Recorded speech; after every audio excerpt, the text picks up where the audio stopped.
সাথে যেতে চাই, তুমি সব ঠিক করে দাও।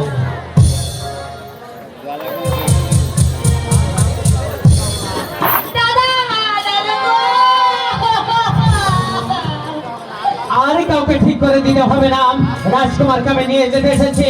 আর তোমরা বলে বলে যাও, তৈরি হয়ে থাকো, প্রয়োজন হলে তোমাদেরকে আমি পরে নিয়ে যাব। দাদি, এখন আমরা যাচ্ছি, কিন্তু দাদা তোমার এই ঋণ আমি কোনোদিন শোধ করতে পারবো না। দাদা তোমরা ভালো থেকো, তোমরা সুখে থেকো। দাদি তোমরা ভালো থেকো।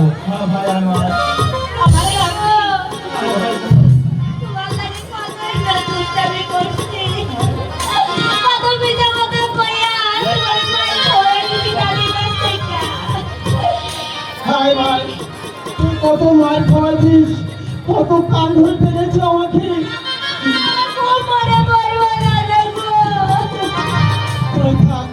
আমরা যাই ভাই আনোয়ার। দাদা তোমরা দুজন থাকুন, আমরা চলে যাই। সংসার ধর্ম ভালোভাবে চল।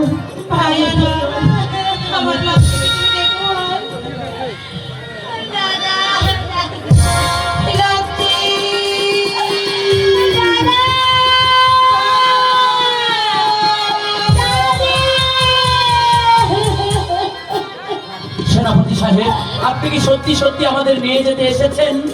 বিলম্ব না করে স্বেচ্ছায় চলো, নতুবা ফল করে নিজেকে বাধ্য হবে।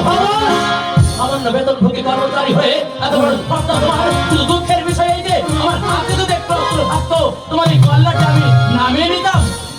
এখানে মাত্র ব্যয় করো রাজকুমার। এখন যদি ভিতরে থাকে এই নতুন দিচ্ছে, এসো যুদ্ধ করো।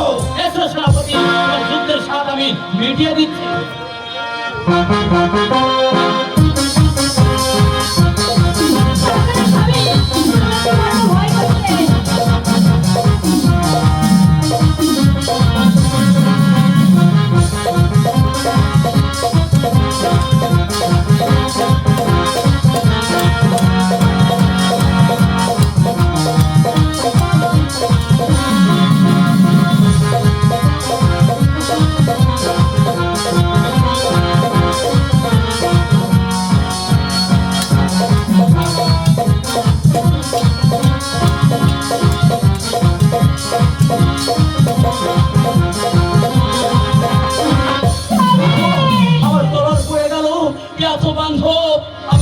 তলোয়ার দাও, আমাকে একটি তলোয়ার দাও। মিথ্যার সময় নষ্ট করো না রাজকুমার, তুমি এখন আমার হাতে বন্দি। চলো, তোমাকে আমি এক্ষুনি ওই রাজ দরবারে হাজির করবো। সেনাপতি সাহেব, আপনি কি সত্যি সত্যি আমাদের বন্দী করলেন?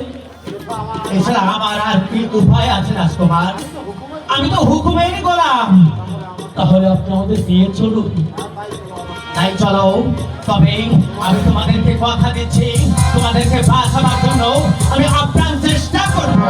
সেনাপতি সাহেব, হ্যাঁ রাজকুমার, আর বিলম্ব না করে এক্ষুনি আমার সঙ্গে চলো, তোমাদেরকে আমি ওই রাজ দরবারে হাজির করবো। বেশ, তাই চলুন, আমাদের আপনি নিয়ে চলুন।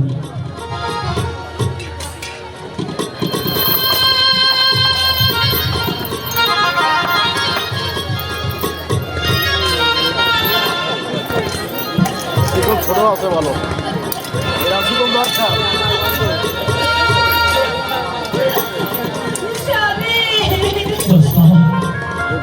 দুঃখ করো না দোস্তা, তোমার কোনো ভয় নেই। তুমি নির্ভয়ে চলো দোস্তা, নির্ভয়ে চলো।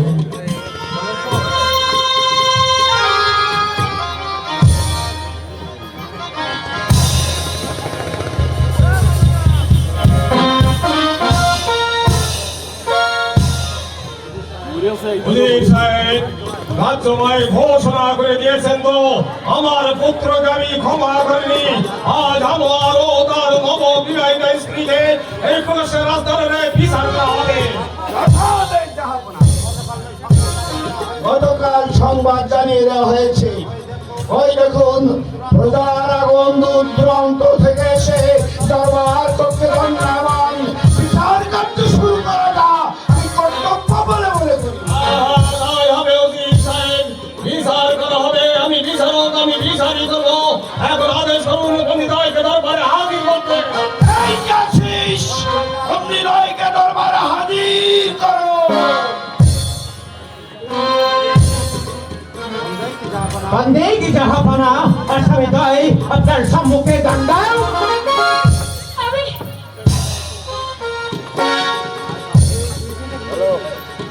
আসামি অপহুজুর তোমরা অপরাধী না অপহুজুর আইন পিতা পুত্র কাউকে ক্ষমা করে না। আর তুমি পিতা মাতার অনুমতি না নিয়ে সাধারণ একটা বেদের মেয়েকে বিয়ে করে নিজের রাজ সম্মানে আঘাত করেছ। তাই তোমার সাজা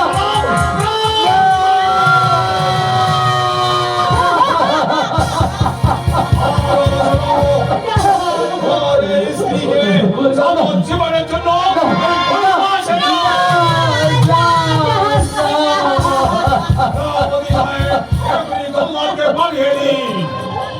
আমি আপনার হুকুমের গোলাম, কিন্তু আপনার এই আদেশ আমি পালন করতে পারছি না বলে আমি আন্তরিক ভাবে আপনার সম্মুখে আমি দুঃখ প্রকাশ করছি। সেনাপতি সাহেব, আজ যে মহত্বের পরিচয় আমি আপনার পেয়েছি, তা যদি আগে পেতাম তাহলে ওই দিন আমি কিছুতেই আপনার বিরুদ্ধে অস্ত্র তুলতাম না। আপনি আমাকে ক্ষমা করে দিন। যান যান সেনাপতি সাহেব, আব্বা হুজুরের আদেশ পালন করুন। যাচ্ছি যাচ্ছি রাজকুমার, আমি যাচ্ছি, কিন্তু যাবো না। যাওয়ার সময় একটা কথা বলে যাই, এই ভুল হয়তো আপনার একদিনে ভাঙবে, কিন্তু সেদিন আপনার শ্মশান রাজ্যে আব্বা আব্বা বলতে আর কেউ থাকবে না। এই রাজ্য নয়, শুধু কান্নার ঢোল পড়বে। সেদিন আপনার চোখের জল ফেলা ছাড়া আর কোনো উপায় থাকবে না। এই ভুলের আর কোনো সংশোধন হবে না। খোদা তার একজন আছে। সেনাপতি সাহেব, রাজকুমার, আমার কোনো দোষ নেই, আমি তো হুকুমের গোলাম।